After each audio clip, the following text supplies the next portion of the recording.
on traverse le versant sud des monts de Djurdjura. Cap sur la région nord-est de Ombouagui. Sans monotonie aucune, nous parcourons une longue route.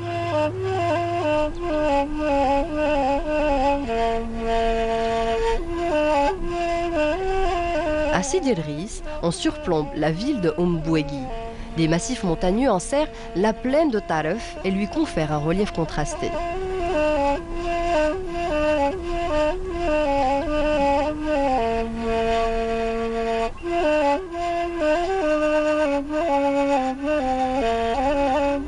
C'est un relief tourmenté où existe un complexe de zones humides de type continental et d'une importance internationale. Il s'agit de zones lacustres qui s'étendent sur près de 80 000 hectares. On rencontre les forestiers locaux. Les zones lacustres de Ombouagui sont en constante mutation et présentent une complexité au plan aviphonistique. Une fois achevée au niveau du lac de Hanqdjmel, l'opération de comptage des oiseaux migrateurs se poursuit au niveau des autres lacs. D'apparence, le site de Hanqdjmel n'a pas enregistré un important remplissage faute d'abondantes pluies. Ce lac est connu pour être le lieu de prédilection de vastes colonies de flamants roses et autres oiseaux migrateurs. Celui-ci, actuellement, paraît vide de ses habitants saisonniers. Il est évident que l'hydrologie présente un facteur déterminant pour la dynamique des zones humides. Concernant le système hydrologique, il est caractérisé par un chevelu de cha'bat, de oued, dont les plus importants, ceux qui acheminent les eaux pluviales jusqu'au site. Les conditions climatiques jouent un rôle dans le régime des cours d'eau. Quittant l'ouest de Ombouagui, on se dirige vers le lac de Taref.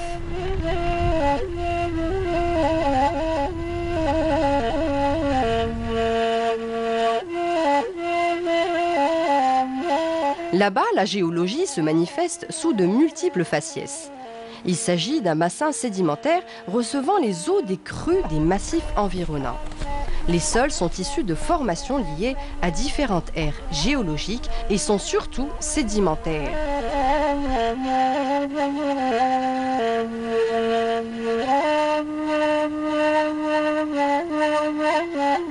Les sols sont constitués de limon et d'argile. Le sol est déstabilisé par la présence de sel qui disperse ces éléments de façon qu'il perd totalement sa structure initiale pour donner des structures à faible perméabilité. La zone lacustre de Taref renferme des eaux salées. Le plan d'eau est fréquenté par une avifaune spécifique où les flamants roses en constituent les plus fortes colonies grâce à l'abondance de l'artémia dont ils se nourrissent.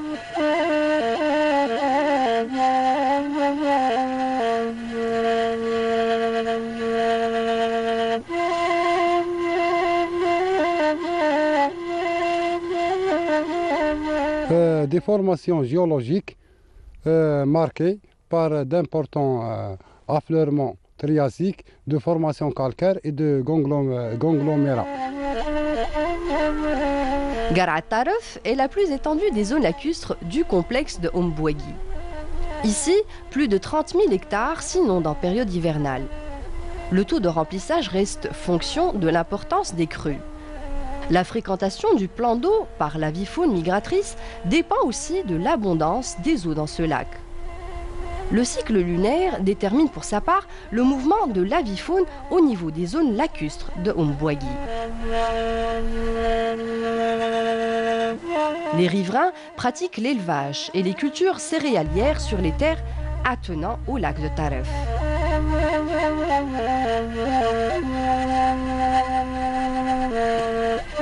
Sur le site, Messoud et son cousin, deux riverains, nous édifient sur l'importance de cette zone humide qui reste à leurs yeux des plus fragiles, tant celle-ci côtoie de près le centre urbain de Ombouagui et les déchets ménagers qui se déversent dans le lac.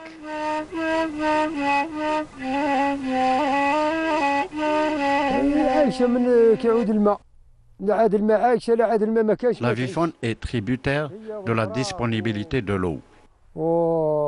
Il s'agit des anatidés, des flamants roses. Les grues cendrées se manifestent en hiver. Au printemps, celles-ci migrent. Elles arrivent au deuxième mois du printemps, plutôt de l'automne. Au mois de mars, les grues disparaissent.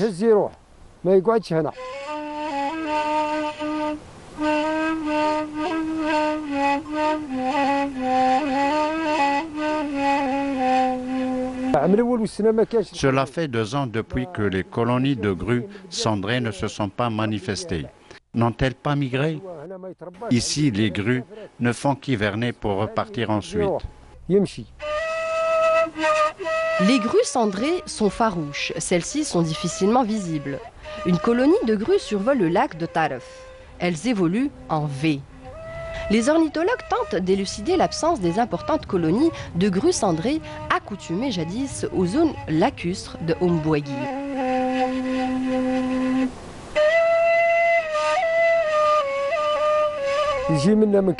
Les eaux usées proviennent de Ombouagui et Imbeda et se déversent dans la Sebra.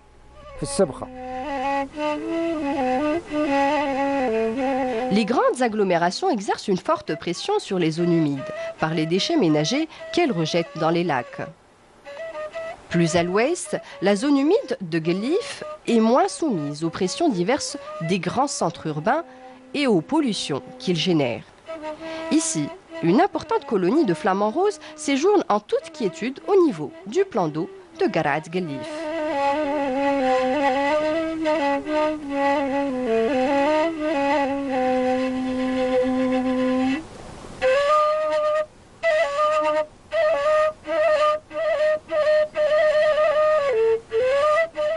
Seuls quelques déchirates disparates encerclent le lac Guelif. Riche en artémia, les eaux salées de cette zone humide attirent d'importantes colonies de flamants roses qui viennent s'y nourrir. De nombreux jeunes flamands sont présents parmi cette colonie d'adultes. S'agit-il là d'une couvée locale ?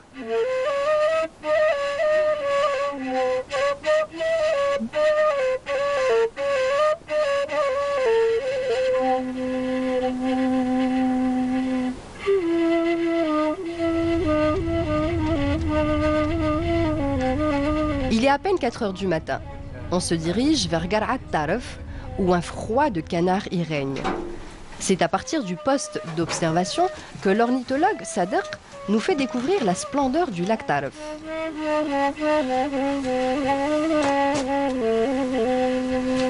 En habitué des lieux, Sadek nous convie à apprécier le beau lever de soleil et son effet sur le plan d'eau.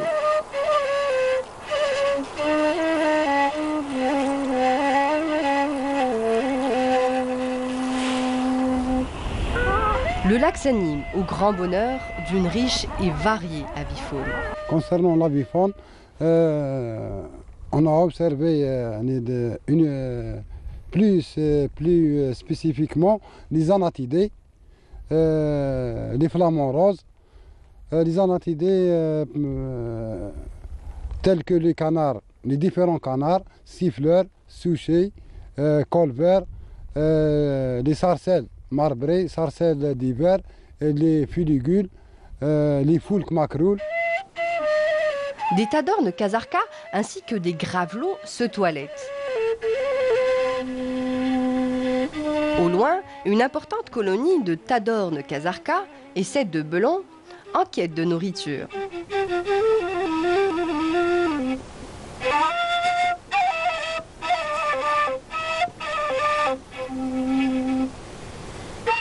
Une tadorne de belou quittant ses colonies.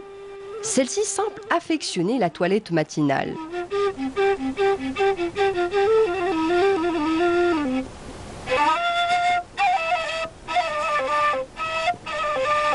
Une forte colonie de flamants roses accapare les bords du lac. Cette même colonie presse les anatidés afin d'occuper les lieux riches en micro-organismes. Il s'agit de tadornes kazarka et celle de belou.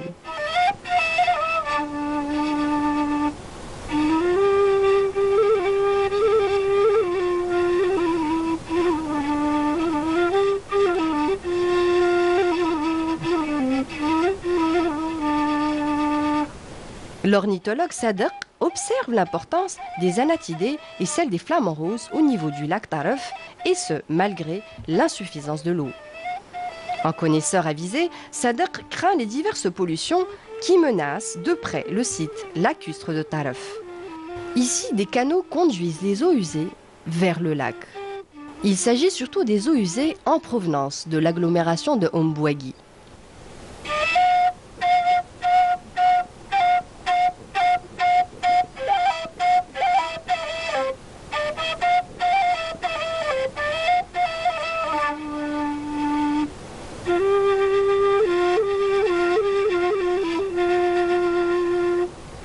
Ces zones humides sont alimentées par les eaux pluviales et des crues, en plus de la pollution, surtout de la population, ici à Ombouagui et à Sognaman. Parce que ces eaux usées se déversent directement dans Chott Tinsilt et Grat Tarf. Le recyclage des eaux usées générées par les centres urbains de cette région lacustre reste une urgence de premier ordre.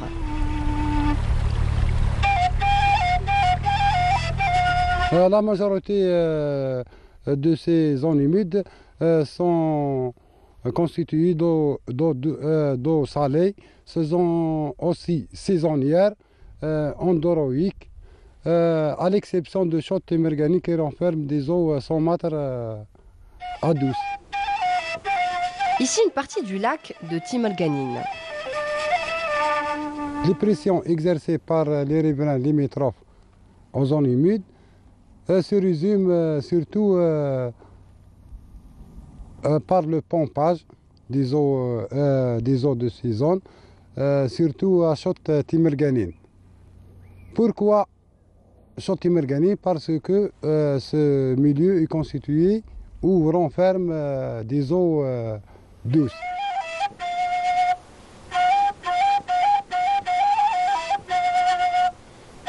Les eaux douces de Timirganine sont convoitées par les agriculteurs qui utilisent le pompage dans l'irrigation des terres.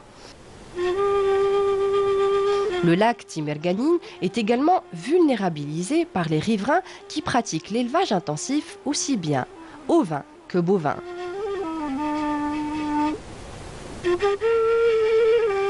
Comment préserver ce site lacustre aux eaux douces considéré comme étant d'importance internationale?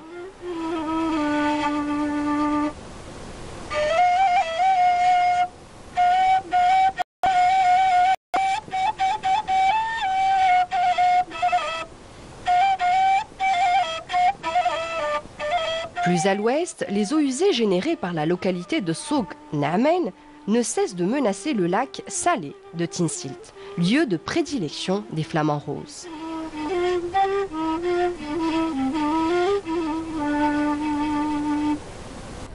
C'est un danger pour l'avifaune sauvage. Pour y remédier, la direction de l'environnement a proposé des steppes, stations d'épuration des eaux, à Ombouagui, Imlila et une autre à Ain Beda. Des stations d'épuration sont en projet. Il s'agit là de projets de stations d'épuration en gestation. L'ornithologue Sadek pense que la zone lacustre de Zmoul, tout près de celle de Tinsilt, souffre moins des pollutions diverses, surtout celles causées par les agglomérations alentours. L'ornithologue affirme que le lac de Zmoul constitue un lieu de nidification idéal pour les anatidés. Le flamant rose nidifie sur la butte du lac Zmoul.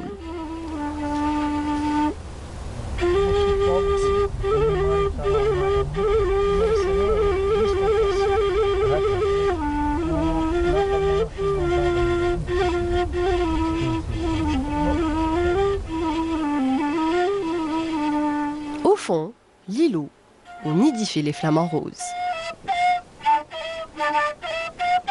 Il y avait des tentatives de nidification des flamants roses à Tarf, mais ce qui a été confirmé, que les flamants roses ont nidifié à Sebkht Zmoul en 2005 et en 2009. À proximité du lac Ranqejmel, celui du Marzel accueille d'importantes colonies de flamants roses. Son chott est menacé par le surpâturage et freine la nidification de nombreux anatidés. Le lac d'eau douce de Boulhilet connaît quant à lui un assèchement depuis quelques années déjà à cause de la réalisation d'un barrage en amont.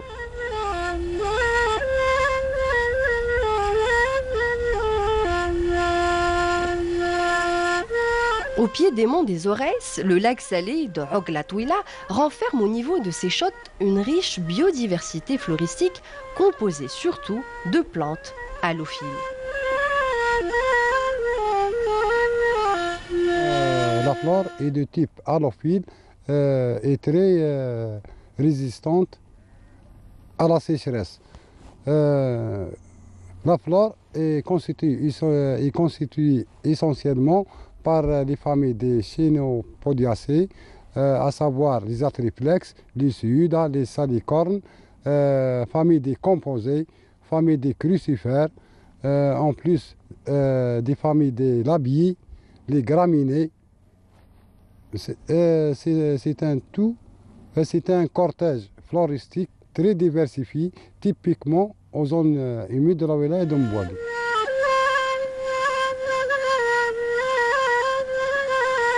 Le climat semi-aride à aride reste déterminant dans la vie de ce cortège floristique résistant à la salinité. Ce type de flore sert également de lieu de nidification à de nombreuses espèces d'oiseaux.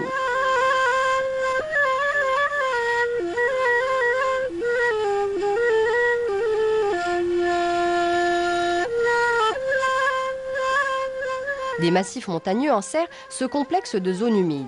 Ils culminent à près de 1500 mètres d'altitude et renferment à leur tour un riche cortège floristique autochtone. Malgré l'aridité du climat et surtout la pauvreté des sols, on trouve donc une riche flore.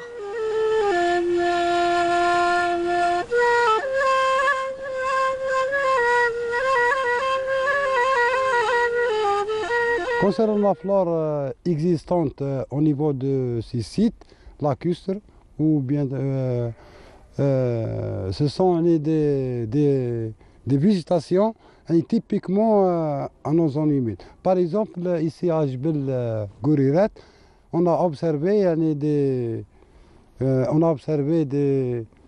une végétation riche et diversifiée composée de pistachiers d'Atlas, Oliastre.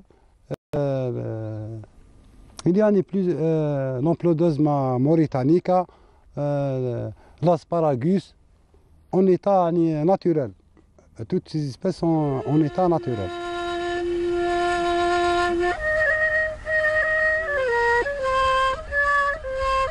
Le massif gréseux de Guériret renferme de beaux sujets de pistachiers de l'Atlas ou Pistachia atlantica. Il s'agit là d'un pistachier en fruits.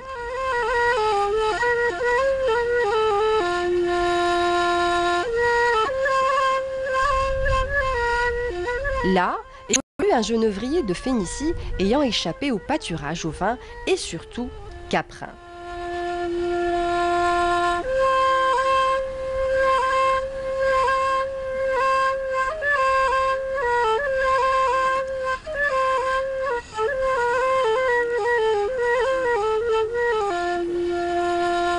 Les riverains pratiquent le package d'une manière intensive, à même les massifs forestiers menaçant ainsi la flore montagnarde.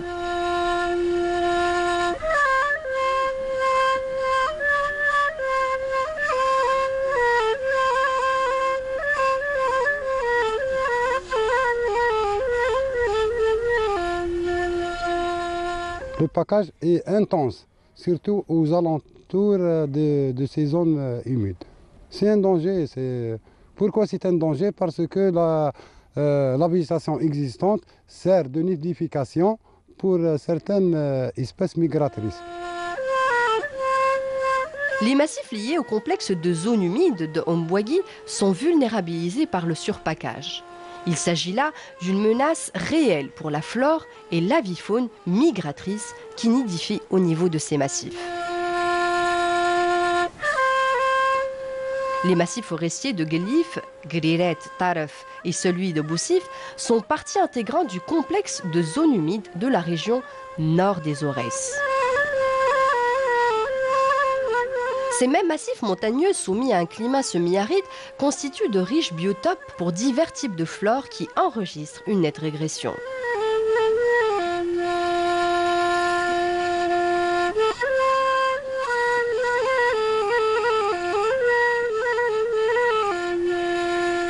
Il s'agit surtout de nombreuses espèces autochtones, notamment le genévrier de Phénicie, les oliastres et autres pistachés de l'Atlas.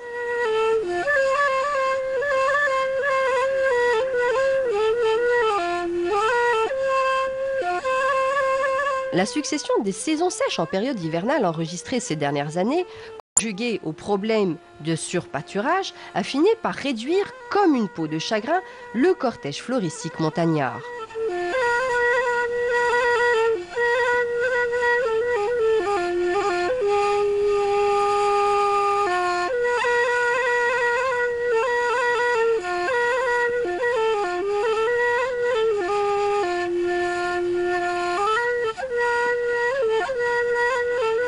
De nombreux spécialistes notent l'intime corrélation existante entre les massifs montagneux et les zones humides de cette région aride, et ceci en termes de biodiversité aussi bien floristique qu'avifaunistique.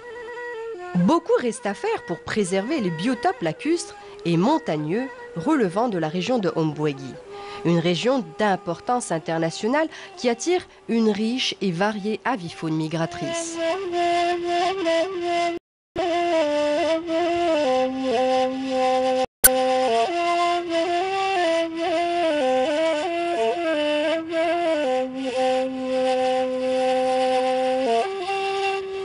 Ici, les crêtes du massif de Boussif renferment encore de nombreux sujets d'espèces autochtones à l'état naturel. Les pistachiers de l'Atlas s'incrustent à même les dalles de grès.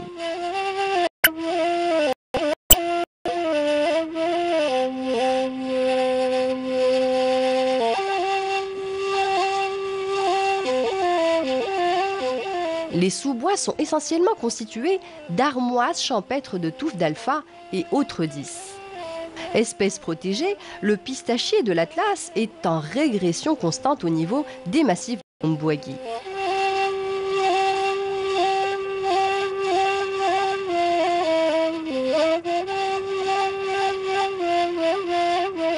Ces montagnes gréseuses constituent aussi un habitat pour de nombreux animaux.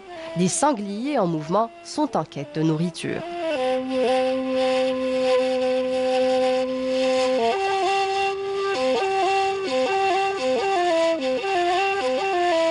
Ces massifs de rochers renferment une richesse des rapaces qui nichent dans ces rochers. Par exemple, le vautour percnoptère niche ici, le vautour fauve niche, le faucon cresserelle, le faucon cresserellette, le buspachi, le faucon obéro. En 2012, il y avait des chercheurs, des ornithologues qui sont venus ici chez nous. Ils ont visité le site ici. Ils ont trouvé que les vautours nichent, les vautours percnoptères nichent. Beaucoup d'espèces de rapaces, les busards pâles, il y a beaucoup de busards. Même la bise féroce niche ici. Le faucon obéron niche. Nombreux sont donc les chercheurs qui s'intéressent à l'avifaune montagnarde et migratrice qui fréquentent ces massifs montagneux où elle nidifie régulièrement. En somme, Ombwegui est cette région du nord des Aurès qui recèle d'importantes potentialités en matière de zones humides d'importance internationale. Des zones humides qui attirent une riche avifaune migratrice grâce à la biodiversité qu'elle renferme. Préserver ce complexe de zones humides et les massifs forestiers lui attenant revient à concilier les riverains de cette même zone avec ce patrimoine naturel des plus fragiles et des plus vulnérables.